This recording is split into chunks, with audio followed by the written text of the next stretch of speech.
ဒီတစ်ခါမှာတော့ယူနန်ဟောပေါ်မှာပဲထည့်ပြီးဆာဒီအတိုင်းမဲဆာအရသာရှိပြီးအာဟာရပြည့်ဝတဲ့ကြက်ဥလိတ်လေးပြရမှာဖြစ်ပါတယ်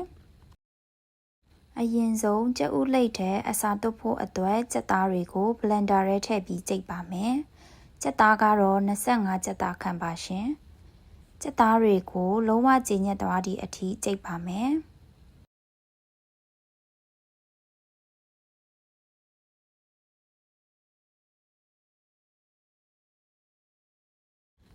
ကြက်သားတွေကြိတ်ပြီးသွားပြီဆိုရင်ကြိတ်ထားတဲ့ကြက်သားထဲကိုစားထည့်ပါမယ်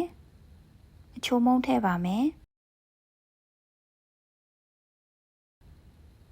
ကော်မုံ2စွန်းခန့်ထည့်ပါမယ်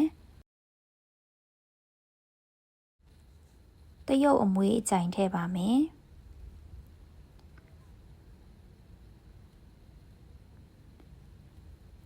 ပြီးရင်ငရုတ်ကောင်းထည့်ပါမယ်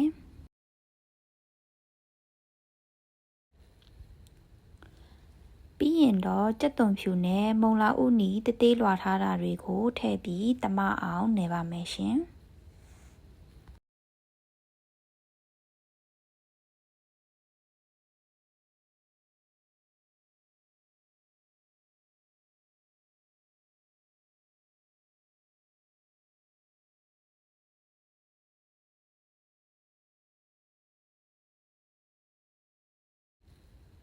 တမသွားပြီဆိုရင်တော့နေထားတာတွေကိုမိနစ်30ခန့်နှက်ထားပါမယ်ရှင်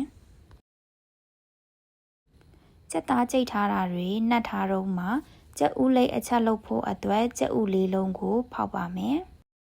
ကြက်သား25ကြက်သားစာအတွက်ပါရှင်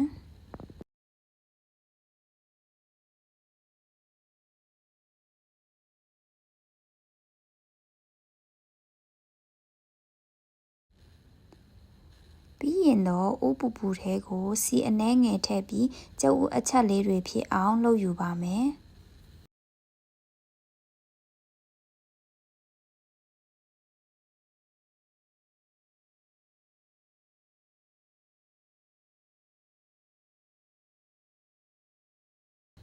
3မိနစ်ခန့်ခဏထားပြီးရင်ကြက်ဥအချက်ကိုအလွာမပြတ်လေထုတ်ပါမယ်ကြက်ဥလေးလုံးကိုအချက်4ချက်ရပါတယ်ရှင်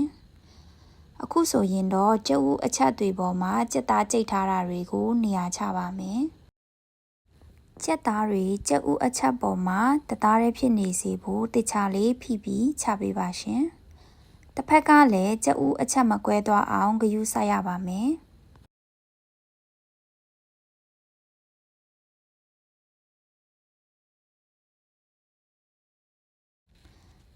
တခြားနေရာချပြီးပြီဆိုရင်ကြက်ဥကိုကြစ်နေအောင်လေးလို့ရပါပြီ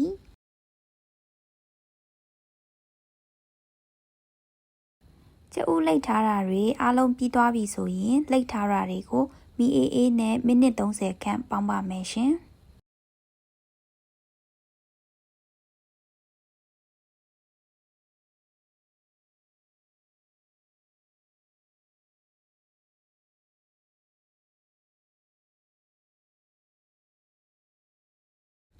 ပေါင်းထားတဲ့ကြက်ဥလိတ်ကိုခဏအေးခံပြီးရင်ပလိတ်တင်ပြင်ဖို့အတွက်ခက်ဆောင်ဆောင်အနေအထားလေးလွှာပါမယ်ရှင်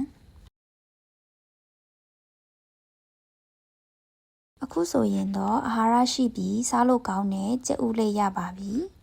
ကြည့်ရှုပေးခဲ့ကြတဲ့တဦးတယောက်ချင်းစီတိုင်းကိုကျေးဇူးအများကြီးတင်ပါတယ်ရှင်